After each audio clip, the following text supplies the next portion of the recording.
ভোটের আগে রায়দিঘিতে নৃশংসভাবে খুন হলেন বিজেপি নেতা। বাড়ির অদূরে উদ্ধার হলো তার রক্তাক্ত মৃতদেহ। বিজেপির অভিযোগ, রাজনৈতিক কারণে খুন। এদিকে খুনের পিছনে বিবাহ বহির্ভূত সম্পর্কের অভিযোগও উঠছে।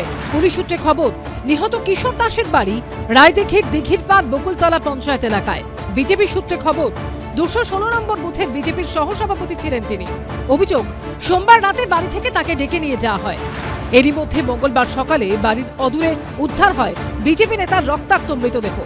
8:30 পরে হবে, ছেলে বার হয়ে আসে, তখন বদিন বর্দার খুঁজে পাই, তারপরে দেখি না ওইবারে মারা হয়ে বর্দা পড়ে আছে। রাজনৈতিক কারণে খুন অভিযোগ করছেন রায়দিঘির বিজেপি প্রার্থী।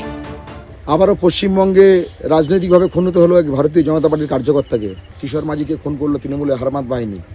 মমতা ব্যানার্জি যতবার নির্বাচন আসে, ভারতীয় জনতা পার্টিদের রক্ত না দেখলে ওনার নির্বাচন করতে উনি পারেন না।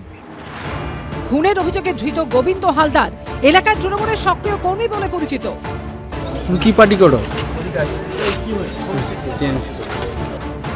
যদিও এই ঘটনার সঙ্গে জড়িত থাকার অভিযোগ পুরোপুরি অস্বীকার করছে তৃণমূল। বিজেপি যেভাবে এটা নিয়ে ঘোলা জলে মাছ ধরতে চাইছে, এটা ত্রিকোণ প্রেমের একটা কাহিনী। তার বউ এবং বউয়ের প্রেমিক দুজনে মিলে তার বউ তার নিজের স্বামীকে খুন করেছে এবং ইতিমধ্যে তারা সবাই অ্যারেস্ট হয়েছে। আমরা বিজেপির এই ঘৃণ্য চক্রান্তকে ঘৃণা জানাই। এদিকে সুন্দরবনের পুলিশ সুপারের দাবি, বিবাহ বহির্ভূত সম্পর্কের জেরে খুন হয়েছেন বিজেপি নেতা। একই ইঙ্গিত করছেন নিহত বিজেপি নেতার বাবাও। আমার বৌমা ডাকলো, জানবো আচ্ছা যে তোমার ছেলেকে ফোন করেছে, উঠে চলে গেছে। আমি বলি কোথায় গেছে? তারপর আমার এক ছোট ছেলে দাদাই মারার হয়ে গেছে। সন্দেহ আমার বৌমার উপরে হয়েছে, তারাই কাজ করেছে। ঘটনায় জড়িত সন্দেহে বিজেপি কর্মী স্ত্রী অনিমা দাস ও প্রতিবেশী গোবিন্দ হালদারকে গ্রেফতার করেছে পুলিশ। গৌতম মন্ডলের রিপোর্ট, এবিপি আনন্দ, দক্ষিণ 24 পরগনা। ওকে খুঁড় চালিয়ে আগে স্পট ডেট করে দিয়েছে ওকে। দিনে দুপুরে গড়িয়ায় হাড়হিম করা হত্যাকাণ্ড।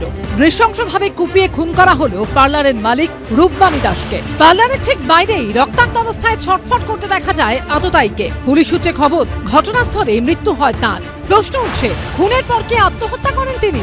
ঘটনাটা ঘটে দুপুর 1টা নাগাদ।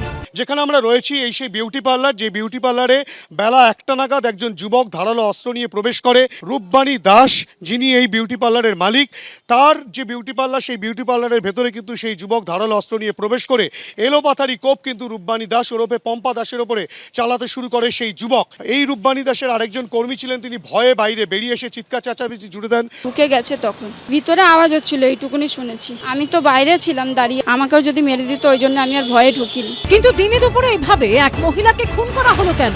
নিহত রূপবাণী দাস এবং ওই যুবকের মধ্যে কি সম্পর্ক? আততায়ী কি মৃতার পূর্ব পরিচিত? সম্পর্কের টানাপোড়েনে নেই কি এই খুন? পরিবার সূত্রে খবর, বিয়ে হলেও কয়েক মাস আগে রূপবাণী দাস বাড়ি ছেড়ে ওই যুবকের সঙ্গে চলে যান।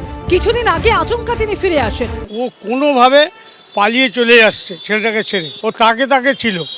ও যেই বিউটি পার্লার খুলেছে, খুঁড় চালিয়ে আগে স্পট ডেট করে দিয়েছে ওকে। এই রাজ্যের বাসিন্দা নয় ও, খুব সম্ভব আমি যতটুকু শুনেছি দিল্লি বা পাঞ্জাবের এরকম ছেলে। পার্লারে যে মেয়েটা কাজ করে ও ফোন করেছিল, ও করে বলল যে এক্ষুনি আসো তোমরা, এখানে একটা ছেলে ঢুকে মারপিট করছে। এখন দেখছি বাইরে ছেলেটা পড়ে আছে রক্তাক্ত, দেখছি ভেতরেও পড়ে আছে। খুনের মামলা রুজু করে তদন্ত শুরু করেছে নরেন্দ্রপুর থানা। হিন্দল দে ও রঞ্জিত হাজারের রিপোর্ট, এবিপি আনন্দ।